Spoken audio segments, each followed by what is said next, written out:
Yes bana, wekundu wa Msimbazi Simba Sports Club wamefanikiwa kuweza kuondoka na ushindi katika mchezo wa ligi ya mabingwa barani Afrika dhidi ya kikosi cha Stade Malien, mchezo wa mwisho kabisa katika hatua hii ya makundi ligi ya mabingwa barani Afrika, mchezo ambao wekundu hawa wa Msimbazi Simba Sports Club wakipata bao mnamo dakika ya 4 tu kupitia kwa Anicet Hura na kuwafanya wekundu hawa Msimbazi Simba Sports Club kuweza kusonga ama kuto kwenda kokote katika hatua ya makundi ligi ya mabingwa barani Afrika. Sasa ni rasmi kwamba Stade Malien yeye amekwisha kufuzu katika hatua ya robo finali ligi ya mabingwa barani Afrika, na msimamo wa kundi uko kama ifuatavyo katika namna moja na nyingine.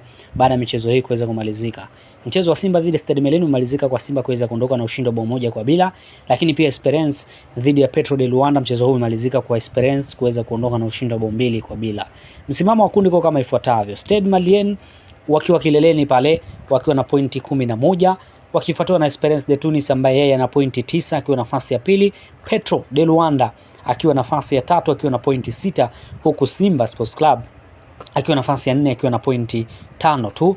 Hivyo ni rasmi sasa Stade Malien pamoja na Esperance de Tunis wanakwenda katika hatua ya robo finali ligi ya mabingwa barani Afrika, huku Petro de Luanda pamoja na Simba Sports Club wakitolewa katika hatua hiyo ya makundi ligi ya mabingwa barani Afrika. Kiwango ambacho amekionyesha mnyama mkali Simba Sports Club, namna ambavyo amekuwa akicheza, umejaribu kutizama, waweza kutuandikia hapo maoni yako. Nini ambacho kinapaswa kufanyika msimu ujao? Kiwango vya wachezaji ambao wameonekana kucheza hapo katika kikosi cha mnyama mkali Simba Sports Club, unaweza kutuandikia maoni yako hapo kwa uzuri kabisa, nasi tutakwenda kusoma na kwenda kuangalia kile ambacho umekiandika. Nikukumbushe tu kama bado tu hujabonyeza maneno ambayo yameandikwa subscribe ile hapo chini ya video yako, basi una nafasi kubwa kabisa kuweza kufanya hivyo hivi sasa. Kwani tukumbuka kwamba ukibonyeza maneno ambayo yameandikwa subscribe ile hapo chini ya video yako, basi una nafasi kubwa kabisa kuweza tu kuwa wa kwanza kabisa kwa unazipata zile update, lakini pia unazipata zile taarifa mbalimbali hususan za kimichezo kutokea hapa ndani ya Kimgongo TV. Hatimaye Simba Sports Club rasmi anatamatisha safari yake ligi ya mabingwa barani Afrika leo hii.